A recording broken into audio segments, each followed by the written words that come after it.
శ్రీలంకలోని జాఫ్నాలో ఎక్కువగా హిందూ దేవాలయాలు కనిపించాయి. ఎందుకు అని అడిగినప్పుడు ఇక్కడ తమిళులు ఎక్కువగా ఉంటారట.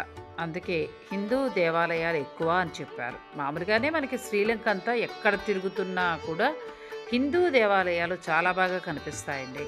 అవడానికి రావణ రాజ్యం, కానీ హిందూ దేవాలయాలు ఎంతో చక్కగా ఇక్కడ నడపబడుతూ ఉన్నాయండి. అంటే ఆలయాల్లో పూజా కార్యక్రమాలు కానీ, వారిలో ఉన్న భక్తి శ్రద్ధలు కానీ ఇవన్నీ చూస్తే చాలా ముచ్చటేస్తుంది నాకు.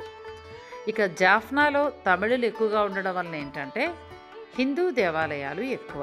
అన్నీ కూడా పెద్ద పెద్ద గోపురాలతోటి చాలా బాగుంటాయి. ఇక అవన్నీ కూడా పురాతన ఆలయాలు, ఇప్పుడిప్పుడు కట్టినవేం కాదు. ఇక్కడ ఉన్న శిల్ప సంపద అంటే ఆర్కిటెక్చర్ అంతా కూడా చాలా బాగుంటుందండి. తమిళులు ఎక్కడున్నా కూడా ఆల్మోస్ట్ టెంపుల్స్ అవన్నీ కూడా ఇలాగే ఉంటాయి.